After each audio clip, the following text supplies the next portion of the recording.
Hey guys, I mentioned in the video when I did the haul and I did a small brief breakdown, I compared Carnal Desire from Aromatix X French Avenue to Lataffa Badee Al-Oud Amethyst and French Avenue's After Effect. But without further ado, let's see what's going on. Hey guys, welcome back. So I had a question and I'm kind of curious if French Avenue just took the juice they made for After Effect, which is a side effect clone, repackaged it into another bottle and told Aromatix that here's this new fragrance, and just, let him take the, the roller coaster. So before we get into things and before I do the comparison, let's just do a quick note breakdown. So we have Amethyst here, which is supposed to be an atomic rose inspiration or dupe, but I think it's more of a amalgam of like side effect kind of meets atomic rose, but then they took out like the tobacco note, which is what makes side effect, but that's what I feel like this is. So you got pink pepper, bergamot, you got Bulgarian rose, Turkish rose, and then in the base you have agarwood, amber, and vanilla. That's what you have here. Then you have Aromatix X Carnal Desire. Here you have raspberry and I think bergamot and cinnamon. Yeah. And then in the middle note you have, or the heart note, you have cotton candy, orris, and rose. And in the base you have some vanilla, leather, oud, obviously, and I think cedar. I think that's what we have here. I might be missing a note. And then you have French Avenue After Effect. So this of course has tobacco and sandalwood in its base. Then it has some cinnamon bark, saffron, and rum in the top note. The middle note I want to say is also sandalwood. Might be wrong. I don't remember the middle heart note for this one. You guys can Google it. We can all look up fragrance ago. So let's get into this. So I already went ahead and sprayed this on the test strips to save time and not to have you guys watch me fumble and miss the test strip. So on initial spray, you could definitely smell the tobacco, and you get some sweetness with this. So I know it doesn't really have anything that is supposed to be sweet, but I think that could be from the rum, or it could actually be from the sandalwood. So you definitely do get a lot of tobacco here, and it's a little sweet. Now in the initial opening, the tobacco is more forward and the sweetness is kind of muted. And then you have, and I'm going to get to the dry downs in just a minute, because the dry downs are actually what I want to compare and why I had the question of, did this juice get repackaged or changed? What was the situation? So when you first spray this on a skin or tester strip or anything, you are going to be hit with a ton of leather and oud. But don't be scared. That's not all this fragrance is. It has more to it. In this, I'm not really getting the cotton candy or the orris here. I do get a hint of the rose. Definitely, obviously, we're getting the leather, the oud.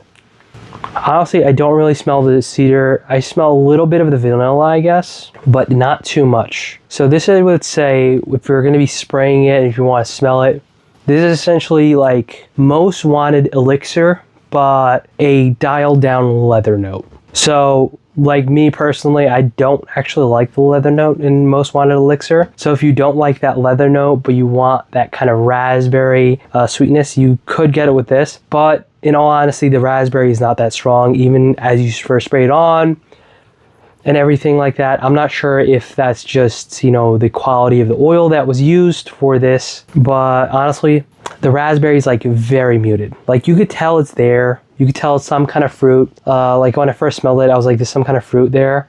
So it smells like there was a fruit there, but like, it left its juice. Like, how you like wash something and then like it sometimes might leave a little bit of juice as it's going ripe. That's what it feels like. So it feels like someone took like some leather, some oud, and fun sweet vanilla, and then around that fun sweet vanilla they just left some raspberries, and the raspberries kind of just like left their water on it, and then they took away the raspberries and then someone tried to clean it up, but the raspberry and the vanilla kind of just mixed up a little bit and they got onto the leather and oud. So now like the leathery oud is just kind of sweet. And I mean that in a good way. It's not, it sounds like I'm like trying to say it's bad, but it is a good thing. And then we have Lataffa Badee Al-Oud Amethyst, which is a clone or inspiration of Initio's Atomic Rose. So on initial spray, you get a lot of the Bulgarian and Turkish rose just hitting you. But as it dries down, you start to get into like the woody territory.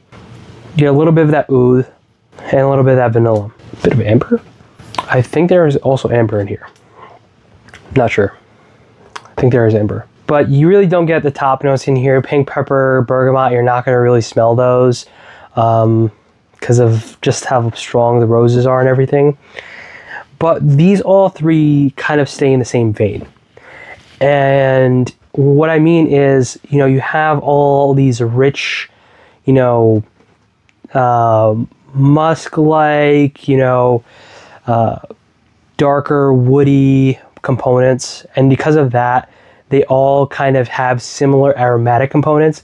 What that means simply is, doesn't need to have the same exact note of, like, for instance, there's like agarwood in here, but there's actual oud in here. So because of that, they could actually have some substances in the agarwood that kind of are similar to the actual oud wood, which, you know, actual oud wood is like a specific, you know, quality. So it really depends. And because of that, it could be like the aromatic components, meaning, for instance, I don't know the woody ones, but for instance, you have limonene, right? Limonene is something you smell in, of course, your lemons and limes. But you also find limonene in oranges. So those two aromatic components, you will actually find in two different oils. So you'll find it in orange and you'll find it in lemonade. That doesn't necessarily mean that if you smell limonene, you're smelling lemons. You might actually have some orange there. And the other components of that orange aromatic component have gone away, and now you're only really smelling that limonene. But you did start with a orange essential oil or orange, you know, starting aromatic component, which most likely is going to be an essential oil. But enough about my ramblings on fragrances and how they are composed. But when it comes to Carnal Desire, because of those similar traits of the base note, you get some similarity. And ooh, okay. So I sprayed this on maybe like a half hour ago, and like I said, initially you do get a lot of that like leather in the oud, but you know, I sprayed this on actually on my skin too. That's pleasant.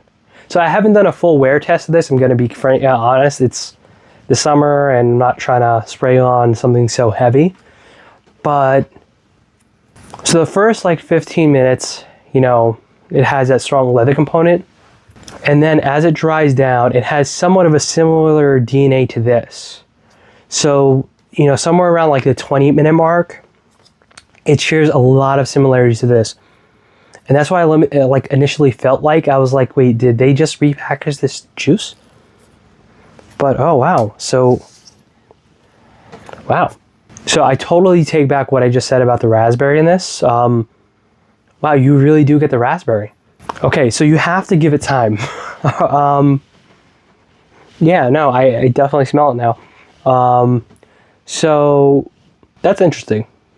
So usually with the top note, it's the most volatile part of the compound, meaning it's just quick to react and quick to go away. It doesn't mean it's gonna harm you or something like that. But the raspberry here is in the top note, but I'm getting it now in like kind of the dry down. So that's the unique thing about fragrances, right? It's like, you know, you might have something that starts off a certain way and then changes. And you sometimes have fragrances that you open it, you spray it a couple times, and it's kind of which was the case with this. It was like, it very much mimicked this profile, which is a totally different fragrance, right? This is copying Initio Side Effect. This is copying Initio Atomic Rose. How well of a job does it do in copying that? I mean, you know, I could do another video, but pull out my inventory. Let's tell you right now.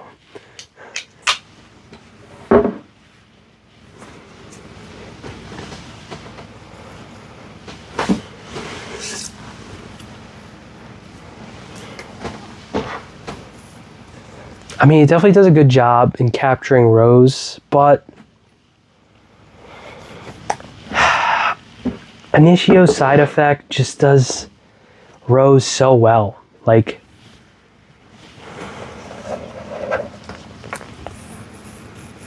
it's not a super in-your-face rose like you get with some fragrances. Like, no, actually, it is an in-your-face rose, but it also is not like, it's not like those rose, I'm used to smelling like rose others and stuff like that. If you don't know what other is, essentially similar to like a oil. It's a oil, right?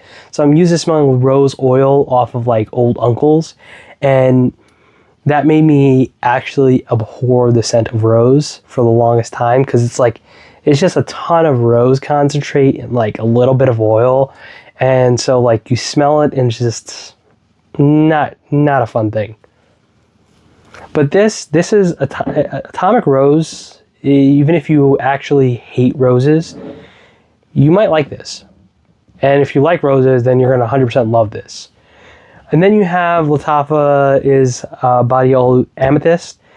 This is a more, you know, I'd say a sweeter, a little bit more masculine, but honestly, Atomic Rose just does such a great job in actually being a unisex fragrance that I feel like you don't need to go away from the original DNA. So, but that's where the comparisons end though. Now, going back to my original point. My bad.